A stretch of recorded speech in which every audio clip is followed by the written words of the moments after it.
welcome to Law and GK. So friends, on this channel we discuss the contents of law and previous year papers of judicial services and other legal exams.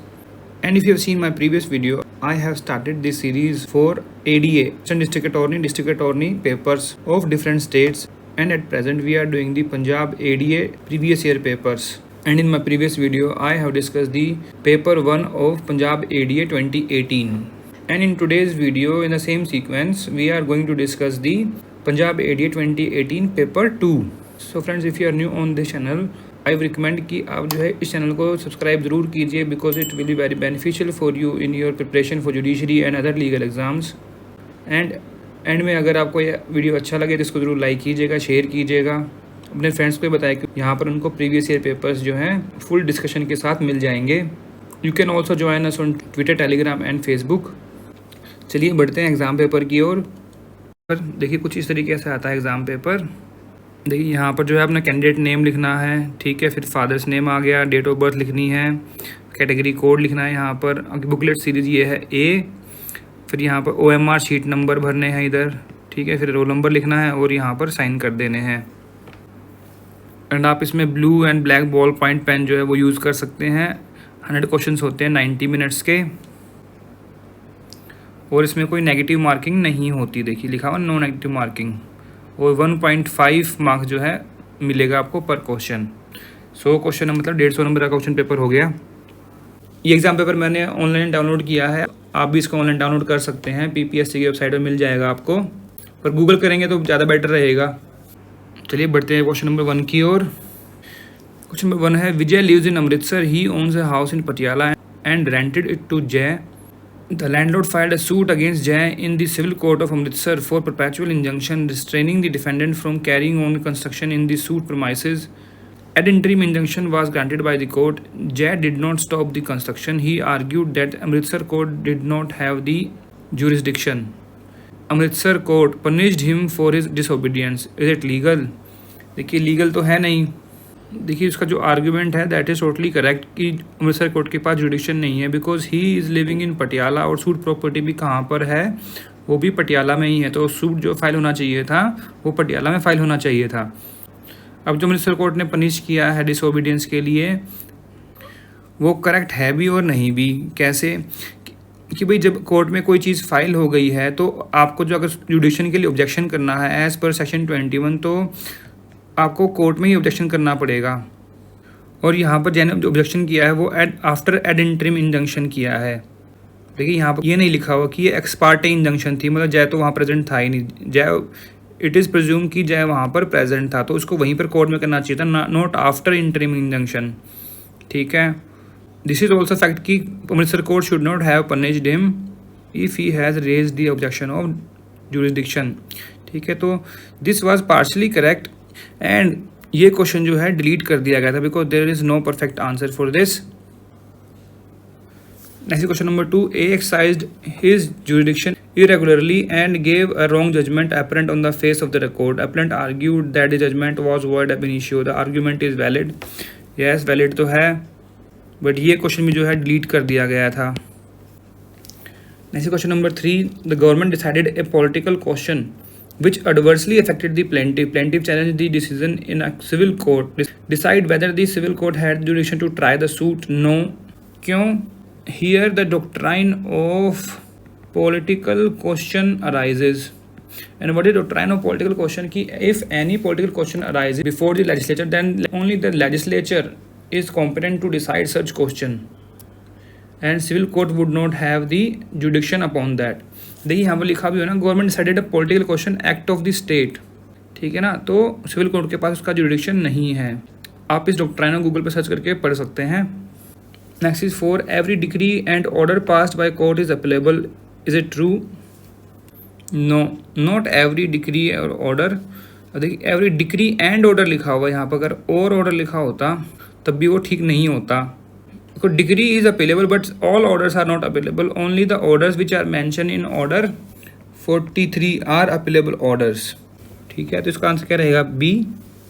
Next is 5, which among the following is are true according to IR Coelho versus state of Tamil Nadu. IR Coelho is case on judicial review, ठीक है। तो judicial review on legislation inserted in schedule 9 is allowed when the legislation is not in conformity with the basic structure doctrine, yes it is correct.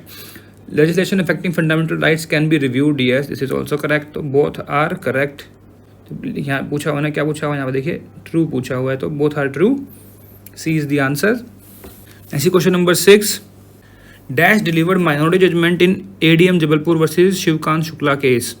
देखिए same question was asked in Haryana 2021 का exam, जो कि नवंबर 2022 में conduct हुआ था, Haryana pre का exam, उसमें same question पूछा गया था। तो आप देख सकते हैं कि वो क्वेश्चन जो है यहाँ से लिया गया था। तो इसका आंसर क्या है, justice HR Khanna, D is the answer.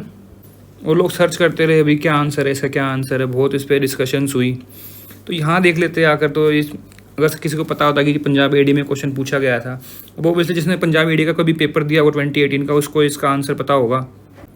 ऐसे question number 7, procedure establish by law under article 21 would have the same effect as due process of law, this is established under which case, Menaka Gandhi versus union of India, C is the answer. तो passport case जो था ना article 21 पर, that was the case. Next question number 8, right to life includes protection against custodial violence, yes. Sustainable development, yes. Right to maternity relief, yes. Protection of pollution hazards due to use of pesticides, yes. तो ये सब जो है cases में आए हुए हैं। ये तो केसेस आप देखिए इनके, आप जाए कमेंट सेक्शन में बताइए कि ये कौन से केस पर, ये कौन से केस पर, ये कौन से केस पर है। I know the cases but I am not writing over here because you should do something as well. आपको पार्टिसिपेट करना चाहिए ताकि आपको मान लीजिए इसी कस्टोडियल वायलेंस पर भी केस आ जाए तो आपको पता होना चाहिए कि ये केस था। आप कमेंट सेक्शन में जाकर जरूर लिखिए क्वेश्चन नंबर 8 लिखकर, ओके। तो इसमें all are true, D is the answer. ऐसे question number 9, Daniel Latifi versus Union of India case, Supreme court declared that divorced Muslim women could seek lump sum settlement from her husband which would serve as maintenance for of life. Divorced Muslim women could seek meher as settlement from her husband which would serve maintenance only during the period. No, दोनों ही इसमें नहीं थे और दोनों का option भी नहीं है इसमें, तो none of the above इसमें लगा सकते हैं, बट इस क्वेश्चन को भी जो है डिलीट कर दिया गया था। Next is question number 10, second generation rights got recognition after this case, Olga Telles versus Bombay Municipal Corporation, BMC, A is the answer. Next question number 11, Bhopal gas tragedy is one of the biggest industrial disaster in the world. Supreme Court delivered justice to the victims in Union Carbide versus Union India case. The name of the judges are, तो जजेस के नाम पूछते देखिए ये भी कितना important है। RS Pathak, justice ND Ojha, yes. ES Venkataramiah, yes. MN Venkat Chalaiah, yes. Mishra Ranganath Mishra है, yes, तो all of the above, D is the answer. ऐसे question number 12, historical judgment on arrest and detention guidelines were issued by Supreme Court in the year 1997. किस case पे था वो, DK Basu versus state of West Bengal, A is the answer. Next 13, Vishakha versus state of Rajasthan justified its decision based on multiple sources. They are CEDAW. What is CEDAW? Convention on Elimination of All Forms of Discrimination Against Women, all right. Second है Beijing Settlement of Principles on Independence of Judiciary, yes. Legitimate Expectation Principle, yes. तो all are true, D is the answer. Doctrine of Legitimate Expectation, this is Principle of Administrative Law, ये आप देख सकते हैं। ऐसे question में 14, RD Shetty versus international authority, देखिए यहाँ पर इंटरनेशनल के आगे भूल गए लिखना, एयरपोर्ट अथॉरिटी ऑफ इंडिया, 1979 का केस है ये। Supreme court declared that government acting through its officer have constitutional and public law limitation but officers working in government corporation are not subjected to them, this is not true, B is the answer. Why? Because those officer, यहाँ but की जगह क्या आना चाहिए, and officer working they are also subjected to them.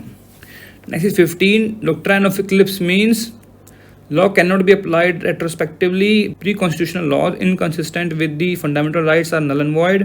C है pre-constitutional laws inconsistent with the fundamental right remain dormant but not dead, D none of the above। इसका answer क्या रहेगा, C, dormant हो जाएंगे वो। इक्लिप्स तो क्या होता है, देखिए ये मून है, ये है सन और ये है अर्थ, ठीक है। तो जितना पार्ट जो इक्लिप्स हो जाएगा, इतने पार्ट पर जो है इक्लिप्स लग गया, मतलब ये जो लॉ है जितना इक्लिप्स होगा उतना ही वो डोरमेंट रहेगा, बाकी का पूरा लॉ जो है वो डोरमेंट नहीं होगा। Next is 16. Article 13 can be applied retrospectively over the pre-independence cases. Is it true? सारे true false पूछे हैं. No. B is the answer. Next is 17. Presumption of jurisdiction will be in favor of plaintiff. The defendant who disputes the fact has the burden of proof to prove the contrary. Is it true? Yes. ये तो true है. First burden of proof किस पे है? Plaintiff पे कि भाई अपना पार्ट जो है वो प्रूव करे. फिर देखिए प्रूव टू द कॉन्ट्रैरी, जो प्लेंटिफ बोल रहा है उसके कॉन्ट्रैरी प्रूव किसको करना? डिफेंडेंट को obviously. A is the answer. Next is 18. Motajog Dobey versus HC. Bihari. ये मोता नहीं है, ये माता जोग है. ठीक है, तो Matajog Dubey versus HC. Bihari case administrative discretion is a discriminatory power at all the times. Is it true? No, not all the times, but sometimes. Next 19. The Supreme Court government enacted an act declaring that workers working in a brick kiln should receive minimum less than 10,000 per month. Will this law survive judicial review? Yes, is subject to judicial review. A is the answer. Less than नहीं कर सकते आप. Next 20. Dr. B.R. Ambedkar considered dash as important article. This article is the soul of the Indian Constitution. That is Article 32. Writs power of Supreme Court. C is the answer. Next 21. A proclamation of emergency under Article 352 must be proved within 1 month by resolution of both houses of parliament. A is the answer. कहाँ लिखा हुआ? Article 352 में ही लिखा हुआ है. तो what is the meaning of this nemo dabit bis vixari pro una at adhen causa? मतलब no one shall be vexed twice for one cause. ठीक है, तो ये कहाँ पर अप्लाई होता है? रेस जुडिस में नो, रेस जुडिकाटा में यस. एक बार जो इशू डिसाइड हो गया दोबारा से उसको क्यों डिसाइड करना है? तो res judicata is the answer. B is the answer. Next है 23. 1000 people had trespassed Advait land in possession. Advait filed a representative suit against them. Defendant argued that the procession took 1 hour, so they did not trespass at any time. At the same time, they requested the court to reject the plaintiff's request for representative suit. Predict whether the court will declare the suit as representative suit or not. तो ये question भी जो है delete कर दिया गया था. Next 24. A, B, C, D are sons of F. In a suit for partition, A did not join all his brothers. He joined 2 of his brothers, B and C, but not his younger brother, who is working in London. C argued in a trial that and appellate court D should be added as a party of the suit. A tried to add D as party to the suit in the second appeal, but B argued against that. Will the court order joinder of D? देखिए ना, second appeal है यहाँ पर. जो option है ना यहाँ पर नहीं हो पाएगा बिकॉज सेकंड अपील है ये. The suit will be dismissed. The suit तो है नहीं, यहाँ पर है अपील, और यहाँ पर जो है यस भी नहीं आएगा. तो सारे ऑप्शन जो है वो गलत थे. इस क्वेश्चन को भी जो है डिलीट कर दिया गया था. Next 25. Ramesh, Karta of a joint property, sold different properties to different persons on different dates. After death of Ramesh, Suresh filed a suit joining all the purchasers as defendant and claimed that Ramesh transferred the property when there was no legal necessity to do so. Purchasers claim misjoinder of cause of action. Decides whether there is misjoinder of cause of action. No, because court has power to join cause of actions if they are related to same parties, and this will help the court in decreasing the number of litigations. So there is no misjoinder. Next is 26. A plaintiff was presented before court A on 2nd March 2016. The plaintiff was returned for presentation to proper court B as the court A has higher jurisdiction. The plaintiff was presented on 30th March 2016. The suit was registered on 5th April. Decided date on which the suit was instituted. Ordinarily, suit is said to be instituted on the date of presentation of plaint in proper court as per section 3 of Limitation Act. तो proper court में कब दिया इन्होंने? 30th मार्च को. तो that will be the date of institution of suit. ठीक है, तो बी इज़ द आंसर. वैसे इस क्वेश्चन को भी जो है डिलीट कर दिया गया था. इसका रीज़न ये हो सकता है कि the plaint was presented on 30th मार्च. अब ये नहीं लिखा कि कौन सी कोर्ट में. वैसे हम प्रिज्यूम करें अगर बी तो 30th मार्च इसका आंसर रहेगा. Next 27. Salman submitted his plaint and in his plaint he stated in para 5 that Sujit is not an adopted son. Further, para 11 stated that Sujit is an adopted son. Sujit requested the court to dismiss the suit on the ground that plaintiff submitted inconsistent pleadings. Decide whether the suit will be dismissed. No, because it is allowed to take inconsistent pleas in pleadings. बहुत सारे supreme court की judgements हैं इस पर. Judgments आप लिखिए, otherwise I will write there in comment section. आप भी बताइए मुझे कि कौन कौन सी जजमेंट में बोला गया कि इनकन्सिस्टेंट प्लीडिंग्स आप ले सकते हैं. बट इस क्वेश्चन को भी जो है डिलीट कर दिया गया था. क्यों? क्योंकि जो इनकन्सिस्टेंट प्लीडिंग्स हैं वो बेस करती हैं फैक्ट्स पर. अब फैक्ट्स कुछ ऐसे हैं, अगर दो इनकन्सिस्टेंट प्लीडिंग है, अगर एक को लें तो दोनों जो है सूट डिसाइड करने में बिल्कुल हेल्प नहीं करेंगी and it will adversely affect the suit. तब हम इसको डिसमिस कर देंगे, अदरवाइज नहीं करेंगे. ऐसे 28 order 9 rule 8 decree against plaintiff default bars fresh suit. Sagar filed a suit for partition and his suit was dismissed under Rule 8. He did not have sufficient cause for his absence.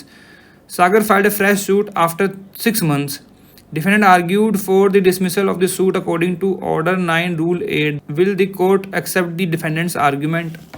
अब इस question को भी delete कर दिया गया था. क्यों? अब ये नहीं बताया कि वो सेम कॉज ऑफ एक्शन पर है या नहीं है. यहाँ पर वो मेंशन ही नहीं किया गया. अगर हम प्रिज्यूम करें तब जो है यहाँ पर येस और नो आंसर कर सकते हैं, otherwise not. Next is 29. Sufficient cause is necessary for setting aside ex parte decree. Decide which among the following proposition will be considered as sufficient cause.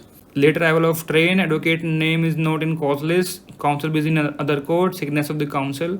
अब ये जो है सफिशिएंट कॉज हो भी सकती और नहीं भी हो सकती, because this depends on case to case basis. So इस क्वेश्चन को भी जो है डिलीट कर दिया गया था.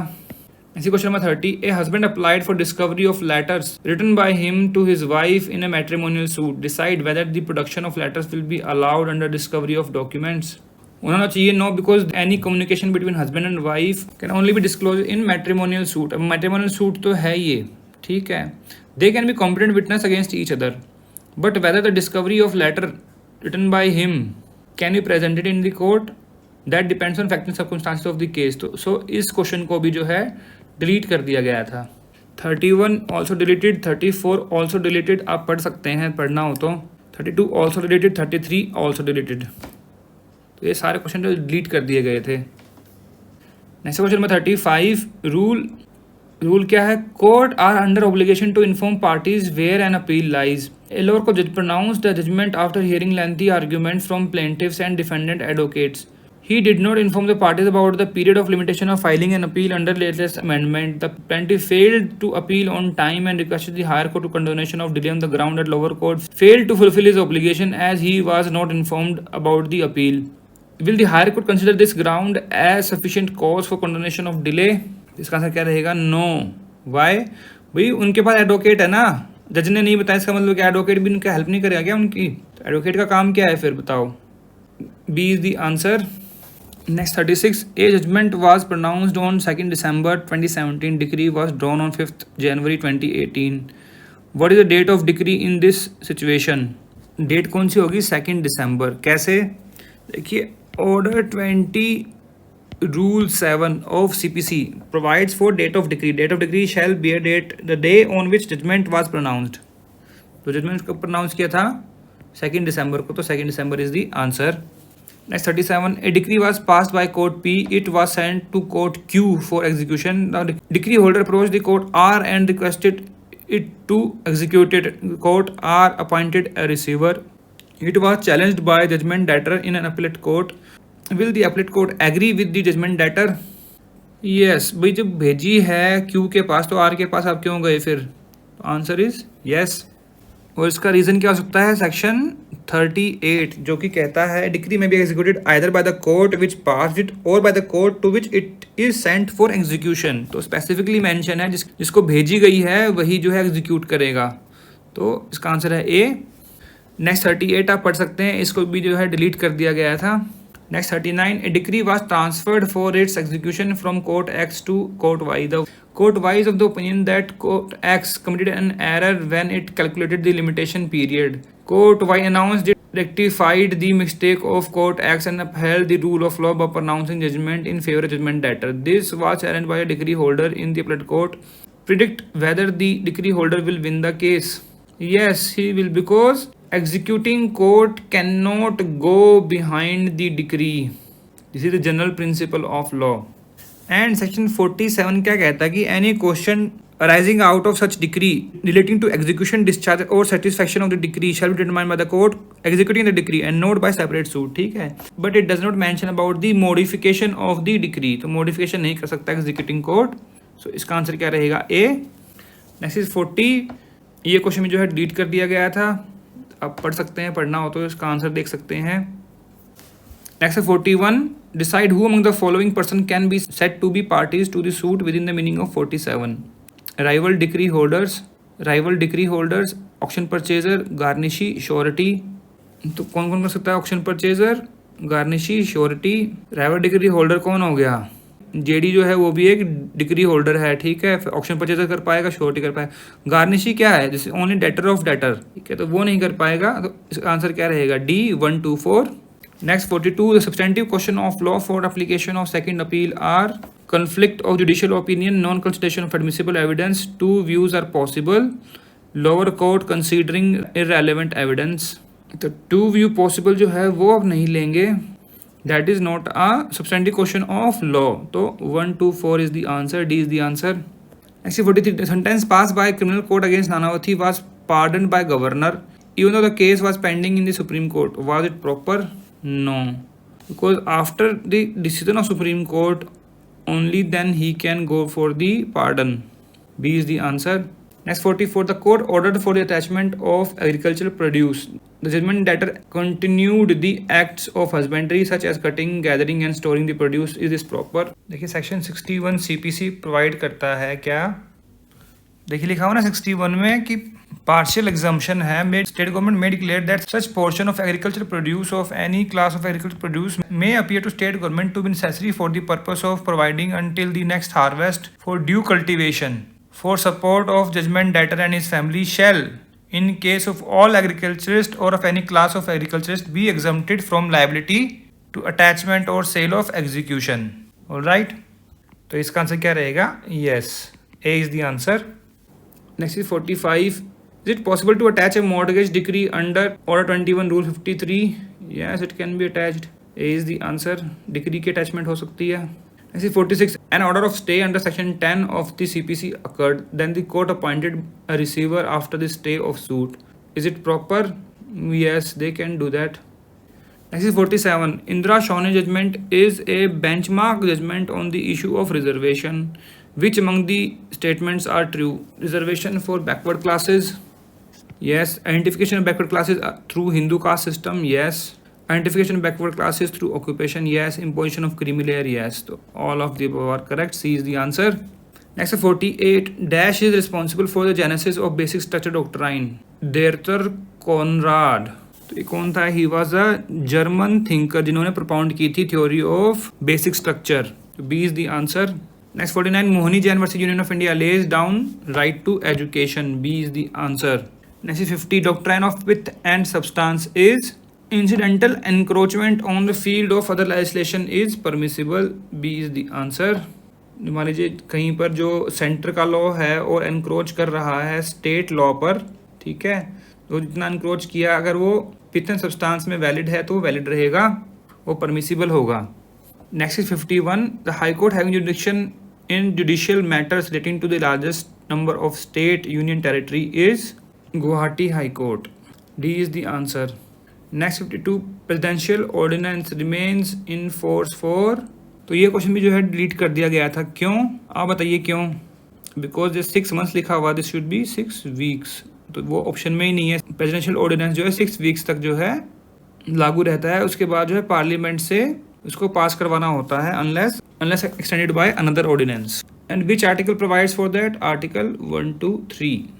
Next 53। A bill authorizing expenditure by the government is appropriation bill। A is the answer। Next 54। Vote on account is meant for appropriating funds and pending passage of budget। Vote on report of CAG to meet unexpected expenditure। None of the above। तो इसका answer क्या रहेगा? Appropriating funds and pending passage of budget। Next 55। The 39th Constitutional Amendment laid that election of any person to Lok Sabha holding the office of Prime Minister cannot be challenged before a court of law but only before an authority established by the Parliament। This was declared unconstitutional by the Supreme Court in case of Indira Gandhi versus Rajanarayan. C is the answer. Next 56. The power to dissolve Rajya Sabha in the Parliament of India is vested with the no one, because it is not possible, because Rajya Sabha is a permanent house, it cannot be dissolved. ठीक है, तो D is the answer. Next 57. Libraham Commission leads to demolition of Babri Masjid. B is the answer. अभी देखिए जो DGS 2022 का जो question paper आया था, वहाँ पर एक क्वेश्चन था जिसमें कि सेंटर स्टेट रिलेशंस के बारे में पूछा गया, तो वहाँ पर जो लिब्रान कमीशन के बारे में भी जो है बात की गई थी। तो अब किसी को जो पता है लिब्रान कमीशन, तो obviously that option is out of the answer. जिसको नॉलेज है वो उसका आंसर कर सकते थे।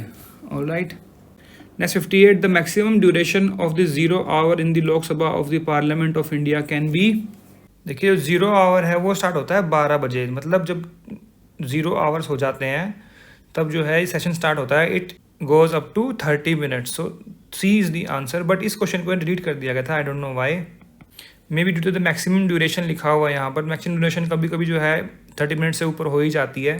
May be that's why this question was deleted. Next 59. 8th schedule of the Constitution of India contains languages. D is the answer. Next 60. A judgment of a court which is passed without hearing elaborate arguments is called as। देखिए, पर incuriam का मतलब क्या होता है? Lack of care. और judgment per incuriam का मतलब क्या होता है? Judgment given without hearing arguments. Judgment sub silentio, मतलब judgment is silent on some issue. ठीक है, जजमेंट इन मतलब judgment given to general public and in personam to private individual. ठीक है, अब क्वेश्चन क्या है कि विदाउट हियरिंग एलोबरेट आर्ग्यूमेंट्स, मतलब आर्ग्यूमेंट तो सुने हैं बट एलोबरेट मतलब अच्छे से नहीं सुने, तो इसके लिए कोई टर्म नहीं है, तो इसीलिए इस क्वेश्चन को भी जो है डिलीट कर दिया गया था। Next 61. Schedule 9 of constitution of India deals with land reform legislation. So C is the answer. Next 62. In the constitution of India provision relating to the formation of new state can be amended by simple majority of each house. B is the answer. ये कहाँ provide किया गया है? Article 3 of constitution of India. वहाँ पर लिखा हुआ है पार्लियामेंट में बाय लॉ। तो जो unless it is specifically mentioned in an article that majority of 3/4 या फिर 2/3 majority is required, then it means that only a simple majority is required. Okay, B is the answer. Next 63. In which of the following amendment the word nothing in article 13 shall apply to any amendment made under Article 368 were inserted? That were inserted by 24th Amendment Act. B is the answer. Next 64. Which Amendment Act conferred on Supreme Court the jurisdiction to transfer cases from one High Court to another? That was 45th Amendment Act. B is the answer. Next 65. Match करना है deletion of fundamental right to freedom to acquire to hold and dispose of property. तो कौन सी amendment थी वो? That was 44th amendment. ठीक है, फिर the insertion of the word integrity, that was 42nd amendment. ठीक है, inclusion of right of education 86th amendment. Insertion of clause 5 in 15 93rd amendment. तो क्या बन गया? 2 1 3 4। आंसर क्या रहेगा इसका? ए। नेक्स्ट 66. फिर से मैच करना है। इंडिपेंडेंस ऑफ जुडिशरी क्या है? अपॉइंटमेंट ऑफ जजेस। ठीक है, फिर एग्जीक्यूटिव लेजिस्लेशन क्या है? ऑर्डिनेंस। तो क्या बन गया फिर? 3 4। ऑलराइट, फिर क्वासी जुडिशियल फंक्शन कौन सा होता है? एडमिनिस्ट्रेटिव एडजुडिकेशंस। सी का ही हो गया 1। Collective responsibility parliamentary form of government. तो क्या बन गया इसका? 1 2। तो 3 4 1 2। B is the answer. Next 67. E.P. Royappa case, which of the Supreme Court judges propounded the concept of equality as equality is dynamic concept with many aspects and dimensions and it cannot be crippled, combined and confined within traditional and doctrinaire limits. तो ये किसने कहा था? Justice P.N. Bhagwati. B is the answer. और ये जो question है ये भी जो है प्रीवियस ईयर क्वेश्चन है, ये भी किसी स्टेट में पूछा जा चुका है। I am remembering this question. Next 68. Under section 89 where it appears to the court that there exist elements of settlement acceptable to the parties, the court is required to formulate the terms of settlement and refer the same for। अब इसमें incorrect बताना है। Appellate court के पास क्यों भेजेंगे? ये incorrect है। Arbitration कर लेंगे, कंसीशन कर लेंगे, सेटलमेंट कर लेंगे लोक अदालत में, तो ये तीनों जो है करेक्ट वाले हैं, तो इसका आंसर क्या रहेगा? ए।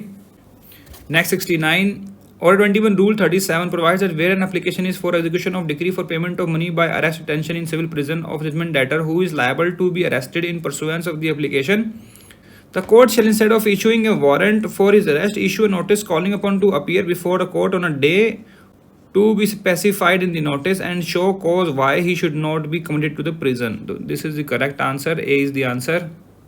डायरेक्ट थोड़ी उसको वारंट भेज देंगे. Next is 70. Order 42 Rule 1 provides that Rule of 41 shall apply so far as may be to appeals from original decrees. May apply to appeals from appellate decrees. तो appellate decrees का है ये. B is the answer. 43 किसके लिए है? 42 है जो appeal from appellate decrees, ठीक है. 43 किसके लिए है? ऑर्डर्स के लिए. और ओरिजिनल डिक्री के लिए कौन सा है?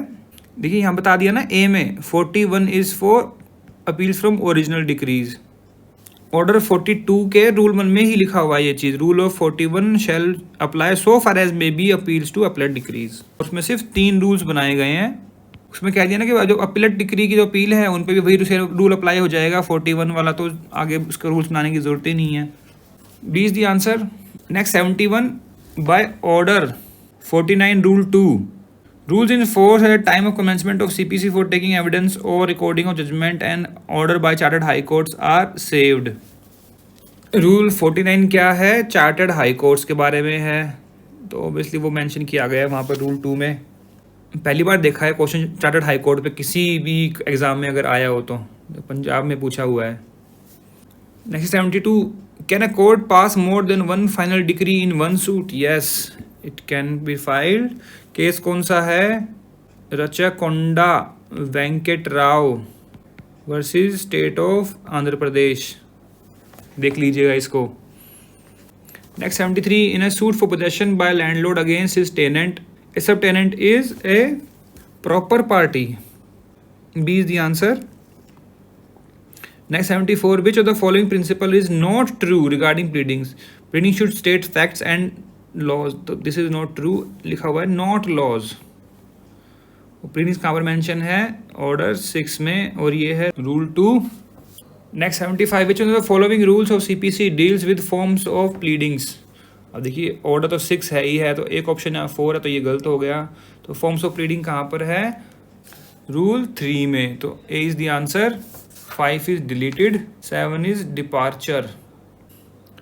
Next 76. If the original suit is dismissed, the counter claim may also be dismissed. No.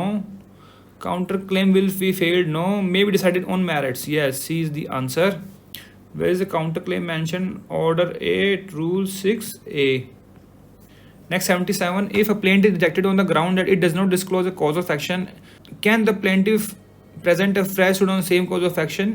Yes, A is the answer. Order 7 rule 11 में जो है बताया गया कि कहाँ पर जो है प्लेंट को रिजेक्ट कर सकते हैं. एंड रूल 13 कहता है कि does not preclude him to represent a fresh suit. Next 78. Which of the following deals with the publication of rules in the code of CPC? It is provided under section 127. B is the answer. अब देखिए publication of rules की बात 2 जगह की गई है, एक 127 में और एक 131 में, ठीक है. बट यहाँ पर जो ऑप्शन 131 का नहीं था, तो इस हिसाब से 127 इज करेक्ट. अगर मान लीजिए कहीं पर 131 भी ऑप्शन में है और लिखा हो बोथ ए एंड बी, तो that would be the answer. Next 79. Which of the following deals with the prohibition of arrest और detention of women in execution of a decree for money? Section 56. B is the answer. Next 80. Which of the following deals with the transfer of decree in the CPC? Transfer of decrees कहाँ पर mention है? It is mentioned in section 49. C is the answer. Next 81. Which of the following deals with continuance of order under repealed enactments of CPC? It is section 157. A is the answer. ये question मैंने पहली बार देखा कि किसी exam में आया हो. Next 82. A joint decree can be executed only as joint decree. It is not divisible. It can be executed in parts only where the share of decree holders are defined. Can be predicted. Yes. Not in dispute. Yes. All of these. D is the answer. Next is 83. The original document to be produced at or before settlement of issues under which of the following in this CPC? That is Order 13 Rule 1 A is the answer because order 13 talks about the production impounding of documents. Next is 84. Which of the following deals with implied contracts or relation in CPC? It is in order 6, rules 12. A is the answer. Next is 85. Which of the following properties is liable to attachment and sale in the execution of a decree? A promissory note. B is the answer because section 60 of CPC provides that things which cannot be attached, तो right of future maintenance cannot be attached, books of account cannot be attached, personal service cannot be attached. अब आगे question general studies से, तो देखिए हमें यहाँ पर ये सीक्वेंस बताना है। देखिए P है तो P के बाद क्या आया, Q R, फिर आ गया S, O के बाद क्या आया, तो O है तो P Q, फिर आ गया R, L के बाद M N O, तो इस सीक्वेंस में है, 2 के बाद है ये, ठीक है। अब यहाँ पर लेकिन हमें ऊपर की तरफ जाना है बिकॉज यहाँ पर देखिए ना ये है ना, तो C B, तो यहाँ पर आएगा A, तो A 2 में है, 2 ऑप्शंस में है, ये दोनों ऑप्शन कैंसिल हो गए, ठीक है। U के से पहले क्या आया, T S R, तो R भी दोनों में है, फिर R के ऊपर क्या आया, Q P O, तो O एक में ही है, तो ऑप्शन क्या बन गया फिर B is the answer. Next 87, 80 को इस तरीके से लिखा गया, तो आउटपुट को कैसे लिखेंगे। देखिए इसमें क्या किया गया है, अब देखिए G को कर दिया चेंज किस में, E में, और E को ले आए G की जगह, I वहीं पर ही है, फिर ऐसे ही H को ले आए Y की जगह और Y को ले आए H की जगह, तो फिर T को कर देंगे O कर देंगे T, तो TOU बन गया, ठीक है। 2 में है ये, बाकी के हो गए कैंसिल। अब T को कर देंगे P और P को कर देंगे T, तो क्या आ गया यहाँ पर T, तो A इज द आंसर। अब है रीअरेंज करना है जंबल वर्ड को, फिर उसका ऑपोजिट बताना है। 88 में देखिए किसका क्या बनेगा, इसका बनेगा इनोसेंट, ठीक है। इसका ऑपोजिट क्या होगा, guilty, C is the answer. अब study the following arrangement, carefully answer the following question. 89 से 92 बताने हैं। अब 89 जो क्वेश्चन है वो क्या कहता है, which of the following is 6 to the left of the 19 from the left hand. अब लेफ्ट हैंड कौन सा हुआ, फिर लेफ्ट हैंड हो गया, ये वाला लेफ्ट हैंड है, ठीक है, और ये है राइट हमारा। तो अब देखिए यहाँ से 19 गिन लीजिए, 1 2 3 4 5 6 7 8 9 10 11 12 13 14 15 16 17 18 19, तो A इज 19। अब इसका देखना है हमने, A का लेफ्ट क्या है, 6th, तो फिर अब यहाँ से देखेंगे 1 2 3 4 5 6, तो दैट इज W, तो W इज द आंसर। अब how many such consonants are there in the above arrangement, each of which is immediately preceded by a symbol and immediately followed by 2 numbers, तो that is none, कोई भी नहीं है ऐसा। Actually 91, how many such numbers are there in the above arrangement, each of which is immediately preceded by a consonant and also immediately followed by a consonant, तो कौन कौन से हैं देखिए, M4P, फिर V1K, ठीक है, फिर W2Q, बाकी जो है नहीं बन रहे, तो कितने हो गए, 3, D is the answer. Next set 92, if all the symbols are dropped from the above arrangement, which of the following will be 12th from the right hand, ठीक है। अब राइट हैंड से देखना हमने, तो सिंबल काट दीजिए, ये काट दिया, ये भी काट दिया। अब देखिए यहाँ पर ना गड़बड़ है, ये F और ये डॉलर ये अलग अलग हैं, यहाँ पे इन्होंने इकट्ठा कर रखा है इसे, तो ये भी काट दिया, ये भी काट दिया, तो 1 2 3 4 5 6 7 8 9 10 11 एंड 12, तो 12th नंबर कौन सा हो गया फिर 6, तो B इज द आंसर। अब जीके का question, who is the first Indian to win an international medal in skiing, that was Anchal Thakur, B is the answer.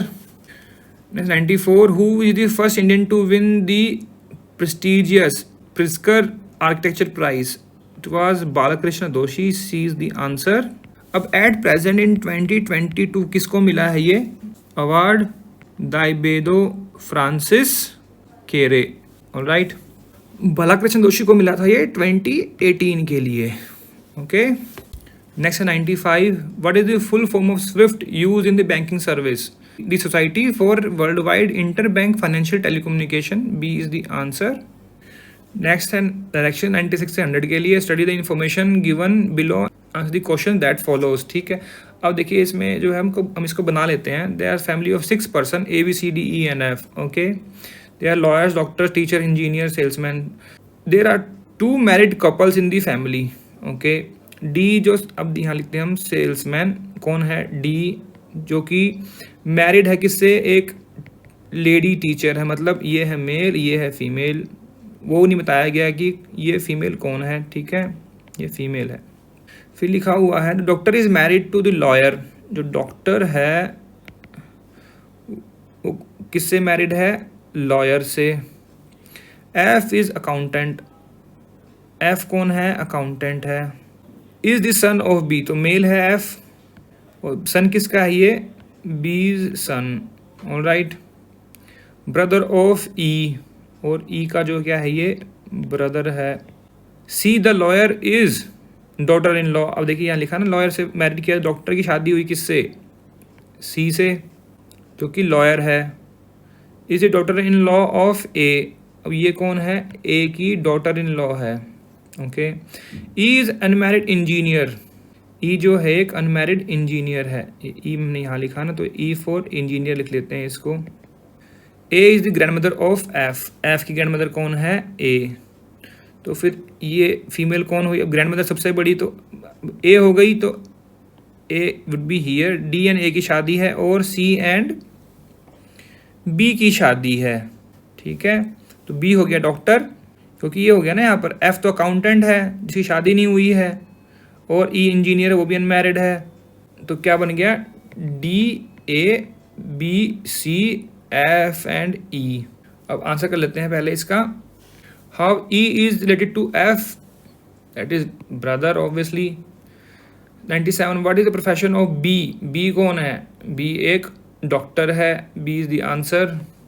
98 what is the profession of A कौन है, teacher, B is the answer.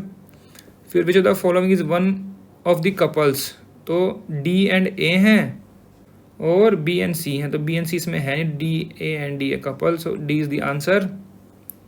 100 है how is D related to F, grandfather, A is the answer. So friends यहाँ पर हमने Punjab ADA 2018 का paper 2 जो है discuss कर लिया है पूरा। सो फ्रेंड्स अगर आपको इसमें कोई प्रॉब्लम लगी हो, कोई सजेशंस हो, कोई कमेंट्स हो, तो आप कमेंट सेक्शन में जाकर भी लिख सकते हैं, we always appreciate for that. And अगर आपको वीडियो अच्छी लगी हो तो उसको जरूर लाइक कीजिएगा, शेयर कीजिएगा, एंड हमारे चैनल को सब्सक्राइब करना ना भूलिए, बेल आइकन को जरूर प्रेस कीजिएगा। Thanks very much for watching this video, मिलते हैं आपसे नेक्स्ट वीडियो में पंजाब के नेक्स्ट AD पेपर के साथ। Thanks for watching this video, thank you.